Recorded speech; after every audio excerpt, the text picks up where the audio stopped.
India TV, आपकी आवाज। आपकी अदालत का बाकी का हिस्सा हम आपको नहीं दिखा पा रहे हैं क्योंकि प्रधानमंत्री मोदी 2021 में पहली बार मन की बात कर रहे हैं। आपको सीधे वहां ले चलते हैं। जब मैं मन की बात करता हूं तो ऐसा लगता है जैसे आपके बीच आपके परिवार के सदस्य के रूप में उपस्थित हूं।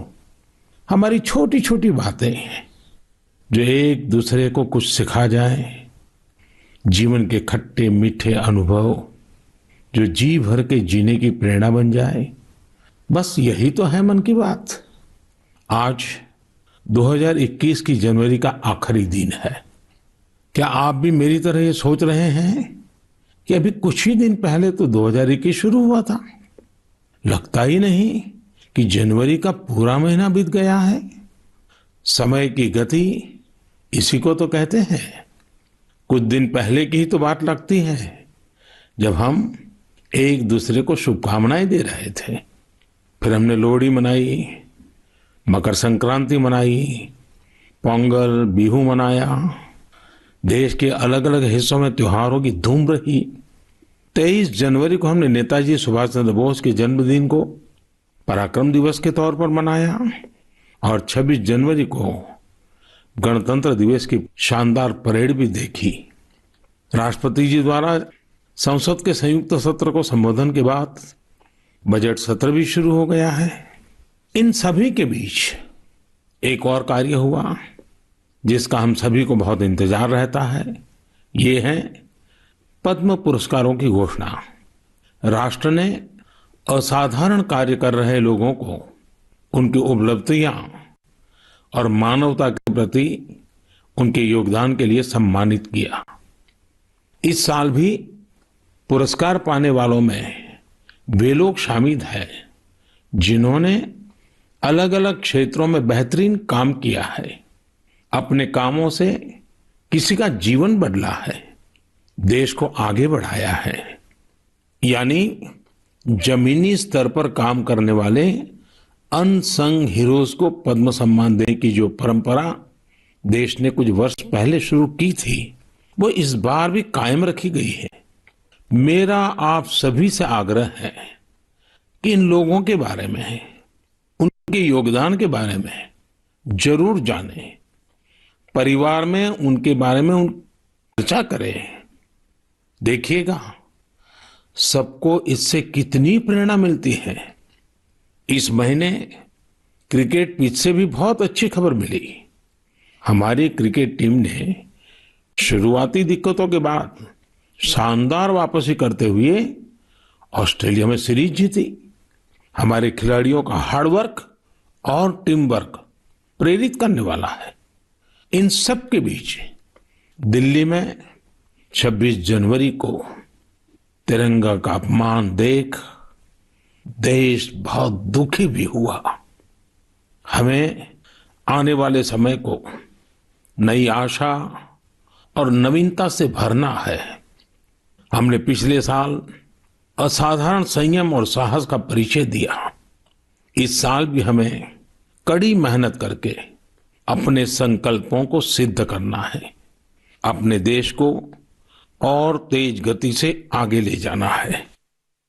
मेरे प्यारे देशवासियों, इस साल की शुरुआत के साथ ही कोरोना के खिलाफ हमारी लड़ाई को भी करीब करीब 1 साल पूरा हो गया है। जैसे कोरोना के खिलाफ भारत की लड़ाई एक उदाहरण बनी है, वैसे ही अब हमारा वैक्सीनेशन प्रोग्राम भी दुनिया में एक मिसाल बन रहा है। आज भारत दुनिया का सबसे बड़ा कोविड वैक्सीन प्रोग्राम चला रहा है। आप जानते हैं और भी ज्यादा गर्व की बात क्या है? हम सबसे बड़े वैक्सीन प्रोग्राम के साथ ही दुनिया में सबसे तेज गति से अपने नागरिकों का वैक्सीनेशन भी कर रहे हैं। सिर्फ 15 दिन में भारत अपने 30 लाख से ज्यादा कोरोना वॉरियर का टीकाकरण कर चुका है, जबकि अमेरिका जैसे समृद्ध देश को इसी काम में 18 दिन लगे थे और ब्रिटेन को 36 दिन। साथियों, मेड इन इंडिया वैक्सीन आज भारत की आत्मनिर्भरता का तो प्रतीक है ही, भारत के आत्मगौरव का भी प्रतीक है। नमो ऐप पर यूपी से भाई हिमांशु यादव ने लिखा है कि मेड इन इंडिया वैक्सीन से मन में एक नया आत्मविश्वास आ गया है। मदुरई से कीर्ति जी लिखती हैं कि उनके कई विदेशी दोस्त उनको मैसेज भेजकर भारत का शुक्रिया अदा कर रहे हैं। कीर्ति जी के दोस्तों ने उन्हें लिखा है कि भारत ने जिस तरह कोरोना से लड़ाई में दुनिया की मदद की है, उससे भारत के बारे में उनके मन में इज्जत और भी बढ़ गई है। कीर्ति जी, देश का ये गौरवगान सुनकर मन की बात के श्रोताओं को भी गर्व होता है।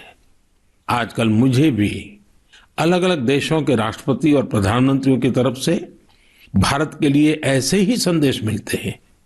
आपने भी देखा होगा, अभी ब्राजील के राष्ट्रपति ने ट्वीट करके जिस तरह से भारत को धन्यवाद दिया है, वो देखकर हर भारतीय को कितना अच्छा लगा।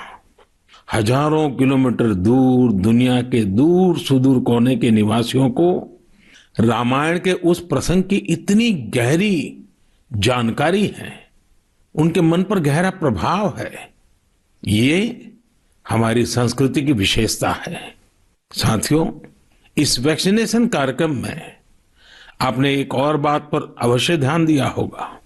संकट के समय में भारत दुनिया की सेवा इसलिए कर पा रहा है क्योंकि भारत आज दवाओं और वैक्सीन को लेकर सक्षम है, आत्मनिर्भर है। यही सोच आत्मनिर्भर भारत अभियान की भी है। भारत जितना सक्षम होगा, उतनी ही अधिक मानवता की सेवा करेगा, उतना ही अधिक लाभ दुनिया को होगा। मेरे प्यारे देशवासियों, हर बार आपके ढेर सारे पत्र मिलते हैं।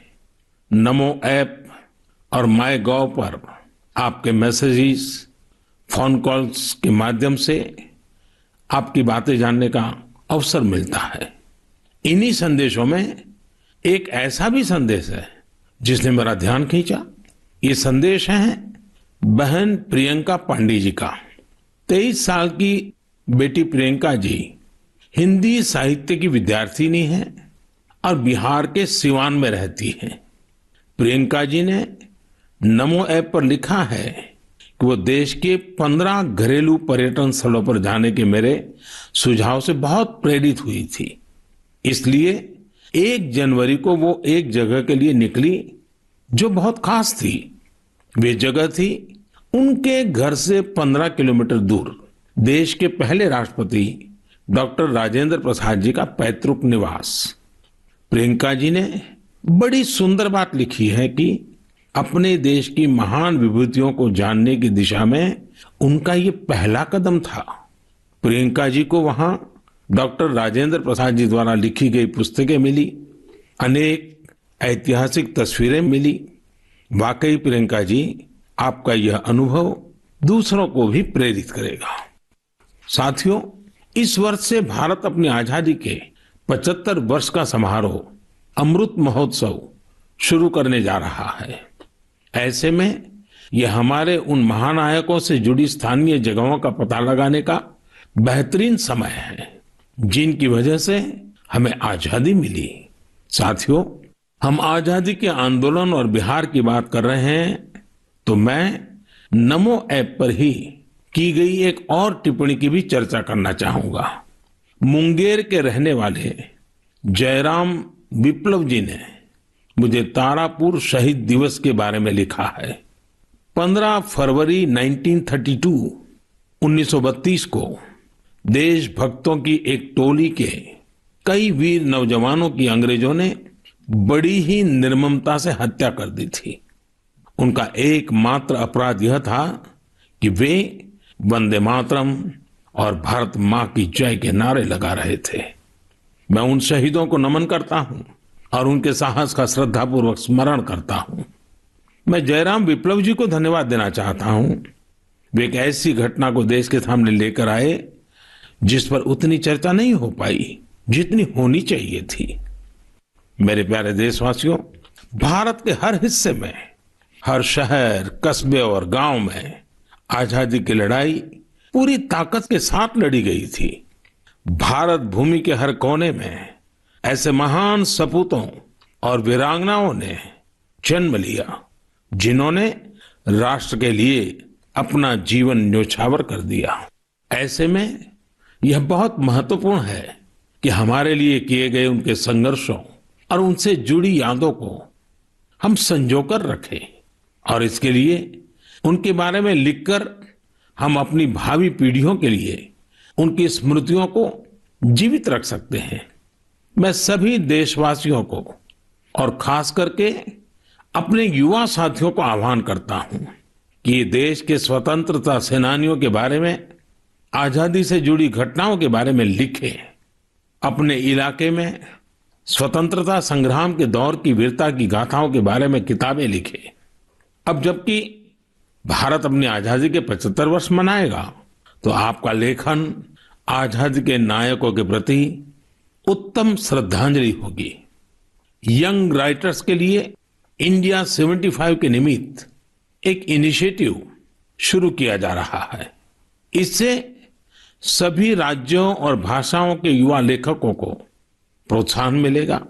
देश में बड़ी संख्या में ऐसे विषयों पर लिखने वाले राइटर्स तैयार होंगे जिनका भारतीय विरासत और संस्कृति पर गहन अध्ययन होगा। हमें ऐसी उभरती प्रतिभाओं की पूरी मदद करनी है। इससे भविष्य की दिशा निर्धारित करने वाले थॉट लीडर्स का एक वर्ग भी तैयार होगा। मैं अपने युवा मित्रों को इस पहल का हिस्सा बनने और अपने साहित्यिक कौशल का अधिक से अधिक उपयोग करने के लिए आमंत्रित करता हूं। इससे जुड़ी जानकारियां शिक्षा मंत्रालय की वेबसाइट से प्राप्त कर सकते हैं।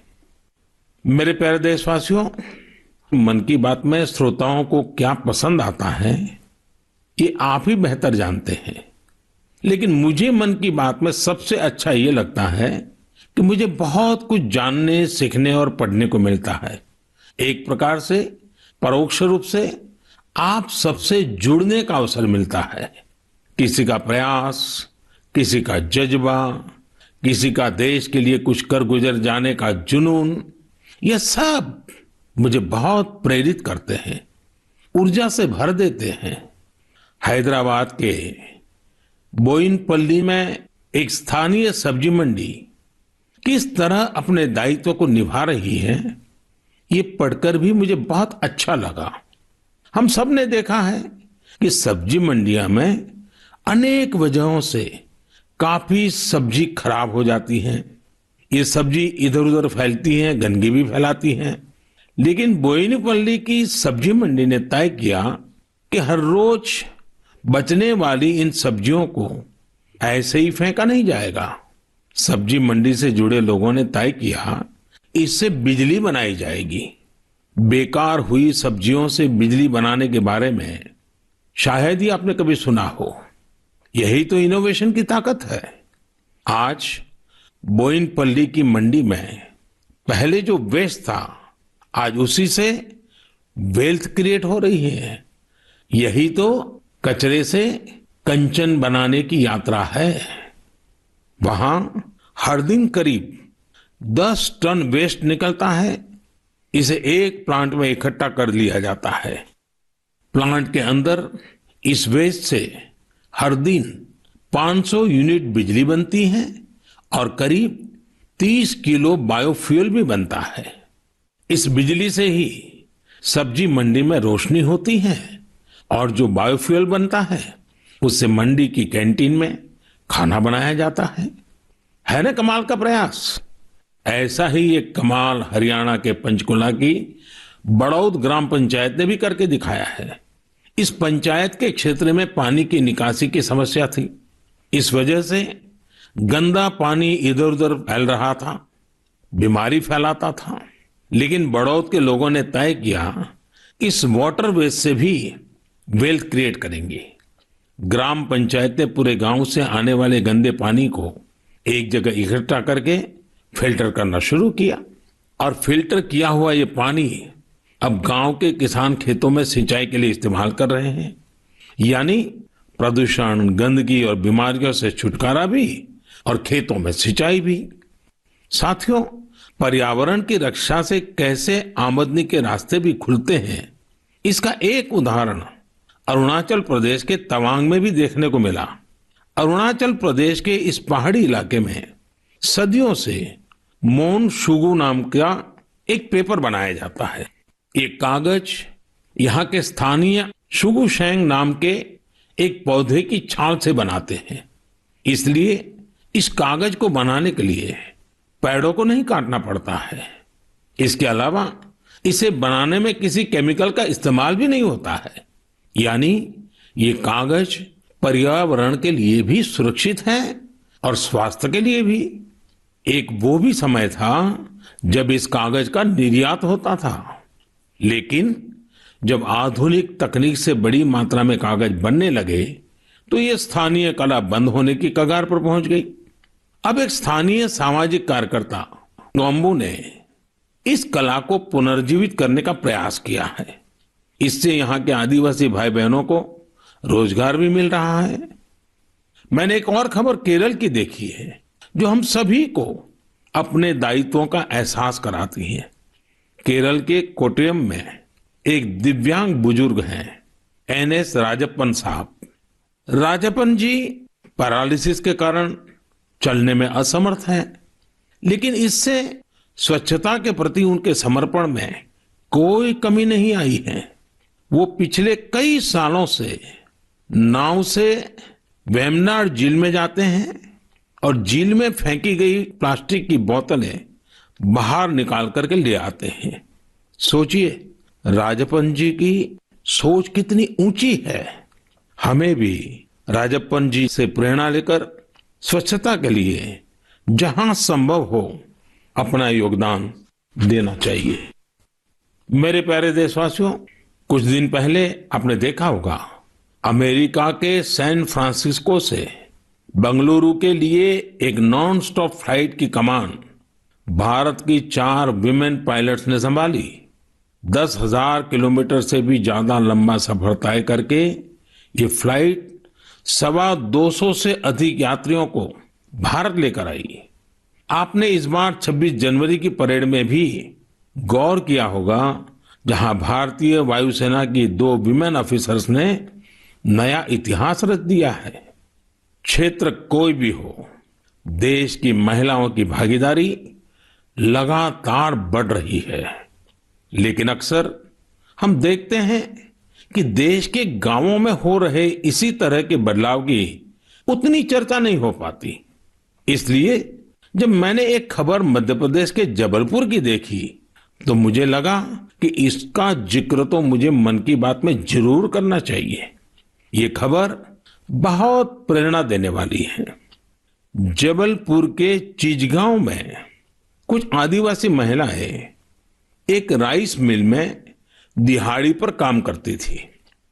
कोरोना वैश्विक महामारी ने जिस तरह दुनिया के हर व्यक्ति को प्रभावित किया, उसी तरह ये महिलाएं भी प्रभावित हुई। उनकी राइस मिल में काम रुक गया। स्वाभाविक है कि इससे आमदनी की भी दिक्कत आने लगी, लेकिन ये निराश नहीं हुई। इन्होंने हार नहीं मानी। इन्होंने तय किया कि ये साथ मिलकर अपनी खुद की राइस मिल शुरू करेगी। जिस मिल में ये काम करती थी वो अपनी मशीन भी बेचना चाहती थी। इनमें से मीना रहंगडाले जी ने सब महिलाओं को जोड़कर स्वयं सहायता समूह बनाया और सबने अपनी बचाई हुई पूंजी से पैसा जुटाया। जो पैसा कम पड़ा उसके लिए आजीविका मिशन के तहत बैंक से कर्ज ले लिया। और अब देखिए, इन आदिवासी बहनों ने वही राइस मिल खरीद ली जिसमें वो कभी काम किया करती थी। आज वो अपनी खुद की राइस मिल चला रही हैं। इतने ही दिनों में इस मिल ने करीब 3 लाख रुपए का मुनाफा भी कमा लिया है। इस मुनाफे से मीना जी और उनकी साथी सबसे पहले बैंक का लोन चुकाने और फिर अपने व्यापार को बढ़ाने के लिए तैयारी कर रही हैं। कोरोना ने जो परिस्थितियां बनाई उससे मुकाबले के लिए देश के कोने कोने में ऐसे अद्भुत काम हुए हैं। मेरे प्यारे देशवासियों, अगर मैं आपसे बुंदेलखंड के बारे में बात करूं तो वो कौन सी चीजें हैं जो आपके मन में आएगी? इतिहास में रुचि रखने वाले लोग इस क्षेत्र को झांसी की रानी लक्ष्मीबाई के साथ जोड़ेंगे। वहीं कुछ लोग सुंदर और शांत ओरछा के बारे में सोचेंगे। कुछ लोगों को इस क्षेत्र में पड़ने वाली अत्यधिक गर्मी की भी याद आ जाएगी। लेकिन इन दिनों यहाँ कुछ अलग हो रहा है जो काफी उत्साहवर्धक है और जिसके बारे में हमें जरूर जानना चाहिए। पिछले दिनों झांसी में 1 महीने तक चलने वाला स्ट्रॉबेरी फेस्टिवल शुरू हुआ। हर किसी को आश्चर्य होता है, स्ट्रॉबेरी और बुंदेलखंड, लेकिन यही सच्चाई है। अब बुंदेलखंड में स्ट्रॉबेरी की खेती को लेकर उत्साह बढ़ रहा है और इसमें बहुत बड़ी भूमिका निभाई है झांसी की एक बेटी गुरलीन चावला ने। लॉ की छात्रा गुरलीन ने पहले अपने घर पर और फिर अपने खेत में स्ट्रॉबेरी की खेती का सफल प्रयोग कर ये विश्वास जगाया है कि झांसी में भी ये हो सकता है। झांसी का strawberry festival stay at home concept पर जोर देता है। इस महोत्सव के माध्यम से किसानों और युवाओं को अपने घर के पीछे खाली जगह पर या छत पर टेरेस गार्डन में बागवानी करने और स्ट्रॉबेरीज उगाने के लिए प्रोत्साहित किया जा रहा है। नई टेक्नोलॉजी की मदद से ऐसे ही प्रयास देश के अन्य हिस्सों में भी हो रहे हैं। जो स्ट्रॉबेरी कभी पहाड़ों की पहचान थी, वह अब कच्छ की रेतीली जमीन पर भी होने लगी है। किसानों की आय बढ़ रही है। साथियों, स्ट्रॉबेरी फेस्टिवल जैसे प्रयोग इनोवेशन की स्पिरिट को तो प्रदर्शित करते ही हैं, साथ ही यह भी दिखाते हैं कि हमारे देश का कृषि क्षेत्र कैसे नई टेक्नोलॉजी को अपना रहा है। साथियों, खेती को आधुनिक बनाने के लिए सरकार प्रतिबद्ध है और अनेक कदम उठा भी रही है। सरकार के प्रयास आगे भी जारी रहेंगे। मेरे प्यारे देशवासियों, कुछ ही दिन पहले मैंने एक वीडियो देखा। वह वीडियो पश्चिम बंगाल के वेस्ट मिदनापुर स्थित नया पिंगला गांव के एक चित्रकार सरमुद्दीन का था। वो प्रसन्नता व्यक्त कर रहे थे कि रामायण पर बनाई उनकी पेंटिंग 2 लाख रुपए में बिकी है। इससे उनके गांव वालों को भी काफी खुशी मिली है। इस वीडियो को देखने के बाद मुझे इसके बारे में और अधिक जानने की उत्सुकता हुई। इसी क्रम में मुझे पश्चिम बंगाल से जुड़ी एक बहुत अच्छी पहल के बारे में जानकारी मिली, जिसे मैं आपके साथ जरूर साझा करना चाहूंगा। पर्यटन मंत्रालय के रीजनल ऑफिस ने महीने के शुरू में ही बंगाल के गांवों में एक इनक्रेडिबल इंडिया वीकेंड गेटवे की शुरुआत की। इसमें पश्चिम मिदनापुर, बांकुरा, बीरभूम, पुरुलिया, पूर्व बर्धमान, वहां के हस्तशिल्प कलाकारों ने विजिटर्स के लिए हैंडीक्राफ्ट वर्कशॉप आयोजित की। मुझे यह भी बताया गया कि इनक्रेडिबल इंडिया वीकेंड गेटवे के दौरान हैंडीक्राफ्ट की जो कुल बिक्री हुई वो हस्तशिल्पकारों को बेहद प्रोत्साहित करने वाली है। देश भर में लोग भी नए नए तरीकों से हमारी कला को लोकप्रिय बना रहे हैं। ओडिशा के राउरकेला की भाग्यश्री साहू को देख लीजिए। वैसे तो इंजीनियरिंग की छात्रा है, लेकिन पिछले कुछ महीनों में उन्होंने पट्टचित्र कला को सीखना शुरू किया और उसमें निपुणता हासिल कर ली है। लेकिन क्या आप जानते हैं कि उन्होंने पेंट कहाँ किया?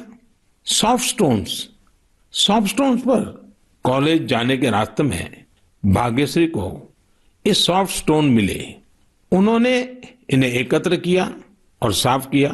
बाद में उन्होंने रोजाना 2 घंटे इन पत्थरों पर पट्टचित्र स्टाइल में पेंटिंग की। वह इन पत्थरों को पेंट कर उन्हें अपने दोस्तों को गिफ्ट करने लगी। लॉकडाउन के दौरान उन्होंने बोतलों पर भी पेंट करना शुरू कर दिया। अब तो वो इस आर्ट पर वर्कशॉप भी आयोजित करती हैं। कुछ दिन पहले ही सुभाष बाबू की जयंती पर भाग्यश्री ने पत्थर पर ही उन्हें अनोखी श्रद्धांजलि दी। मैं भविष्य के उनके प्रयासों के लिए शुभकामनाएं देता हूं। आर्ट एंड कलर्स के जरिए बहुत कुछ नया सीखा जा सकता है, किया जा सकता है। झारखंड के दुमका में किए गए एक ऐसे ही अनुपम प्रयास के बारे में मुझे बताया गया। यहाँ मिडिल स्कूल के एक प्रिंसिपल ने बच्चों को पढ़ाने और सिखाने के लिए गांव की दीवारों को ही अंग्रेजी और हिंदी के अक्षरों से पेंट करवा दिया। साथ ही उसमें अलग अलग चित्र भी बनाए गए हैं। इससे गांव के बच्चों को काफी मदद मिल रही है। मैं ऐसे सभी लोगों का अभिनंदन करता हूं जो इस प्रकार के प्रयासों में लगे हैं। मेरे प्यारे देशवासियों, भारत से हजारों किलोमीटर दूर, कई महासागरों महाद्वीपों के पार एक देश है जिसका नाम है चिले। भारत से चिले पहुंचने में बहुत अधिक समय लगता है, लेकिन भारतीय संस्कृति की खुशबू वहां बहुत समय पहले से ही फैली हुई है। एक और खास बात यह है कि वहां पर योग बहुत अधिक लोकप्रिय है। आपको यह जानकर अच्छा लगेगा कि चिले की राजधानी सैंटियागो में 30 से ज्यादा योग विद्यालय हैं। चिले में अंतर्राष्ट्रीय योग दिवस भी बड़े ही उत्साह से मनाया जाता है। मुझे बताया गया है कि हाउस ऑफ डेप्यूटीज में योग दिवस को लेकर बहुत ही गर्मजोशी भरा माहौल होता है। कोरोना के इस समय में इम्यूनिटी पर जोर और इम्यूनिटी बढ़ाने में योग की ताकत को देखते हुए अब वे लोग योग को पहले से कहीं ज्यादा महत्व दे रहे हैं। चिले की कांग्रेस यानी वहां की पार्लियामेंट ने एक प्रस्ताव पारित किया है। वहां 4 नवंबर को नेशनल योगा डे घोषित किया गया है। अब आप ये सोच सकते हैं कि आखिर 4 नवंबर में ऐसा क्या है। 4 नवंबर 1962 को ही चिले का पहला योग संस्थान होजे राफाल एस्ट्राडा द्वारा स्थापित किया गया था। इस दिन को नेशनल योगा डे घोषित करके एस्ट्राडा जी को भी श्रद्धांजलि दी गई है। चिले की पार्लियामेंट द्वारा यह एक विशेष सम्मान है जिस पर हर भारतीय को गर्व है। वैसे चिले की संसद से जुड़ी एक और बात आपको दिलचस्प लगेगी। चिले सीनेट के वाइस प्रेसिडेंट का नाम रविंद्रनाथ क्विंटेरॉस है। उनका यह नाम विश्व कवि गुरुदेव टैगोर से प्रेरित होकर रखा गया है। मेरे प्यारे देशवासियों, माय गॉव पर महाराष्ट्र के जालना के डॉक्टर स्वप्निल मंत्री और केरल के पलक्कड़ के प्रहलाद राजगोपाल ने आग्रह किया है कि मैं मन की बात में सड़क सुरक्षा पर भी आपसे बात करूं। इसी महीने 18 जनवरी से 17 फरवरी तक हमारा देश सड़क सुरक्षा माह यानी रोड सेफ्टी मंथ भी मना रहा है। सड़क हादसे आज हमारे देश में ही नहीं पूरी दुनिया में चिंता का विषय है। आज भारत में रोड सेफ्टी के लिए सरकार के साथ ही व्यक्तिगत और सामूहिक स्तर पर कई तरह के प्रयास भी किए जा रहे हैं। जीवन बचाने के इन प्रयासों में हम सबको सक्रिय रूप से भागीदार बनना चाहिए। साथियों, आपने ध्यान दिया होगा बॉर्डर रोड ऑर्गेनाइजेशन जो सड़कें बनाती हैं उससे गुजरते हुए आपको बड़े ही इनोवेटिव स्लोगन्स देखने को मिलते हैं।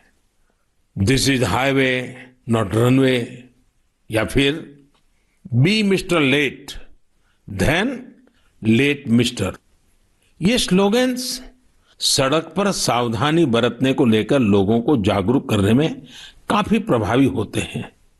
अब आप भी ऐसे ही इनोवेटिव स्लोगन्स या कैच फ्रेजेस माय गॉव पर भेज सकते हैं।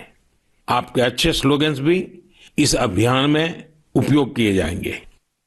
साथियों, रोड सेफ्टी के बारे में बात करते हुए मैं नमो ऐप पर कोलकाता की अपर्णा दास जी की एक पोस्ट की चर्चा करना चाहूंगा। अपर्णा जी ने मुझे फास्टैग प्रोग्राम पर बात करने की सलाह दी है। उनका कहना है कि फास्टैग से यात्रा का अनुभव ही बदल गया है।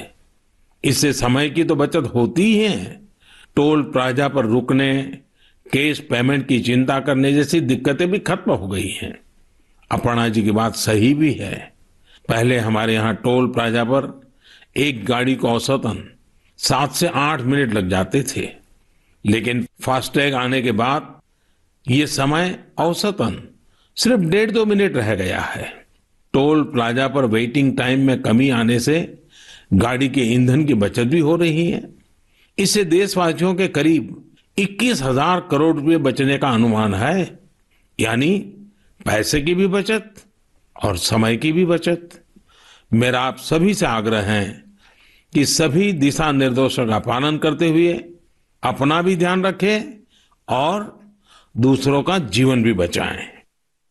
मेरे प्यारे देशवासियों, हमारे यहां कहा जाता है, जल बिंदु निपातेन क्रमशः पूर्यते घटः, अर्थात एक एक बूंद से ही घड़ा भरता है। हमारे एक एक प्रयास से ही हमारे संकल्प सिद्ध होते हैं। इसलिए 2021 की शुरुआत जिन लक्ष्यों के साथ हमने की है, उनको हम सबको मिलकर ही पूरा करना है। तो आइए हम सब मिलकर इस साल को सार्थक करने के लिए अपने अपने कदम बढ़ाएं। आप अपना संदेश, अपने आइडियाज जरूर भेजते रहिएगा। अगले महीने हम फिर मिलेंगे। इति विदा पुनर्मिलनाय। तो प्रधानमंत्री नरेंद्र मोदी ने साल के पहले मन की बात में दिल्ली दंगे पर खुलकर बात की। कहा, 26 जनवरी को जब पूरा देश गणतंत्र पर गौरव कर रहा था, उस दिन तिरंगे के ऐसे अपमान से देश बहुत ही दुखी हुआ है। सुनिए प्रधानमंत्री मोदी ने लाल किले के दंगाइयों को क्या सख्त संदेश दिया। 23 जनवरी को हमने नेताजी सुभाष चंद्र बोस के जन्मदिन को पराक्रम दिवस के तौर पर मनाया और 26 जनवरी को गणतंत्र दिवस की शानदार परेड भी देखी। राष्ट्रपति जी द्वारा संसद के संयुक्त सत्र को संबोधन के बाद बजट सत्र भी शुरू हो गया है।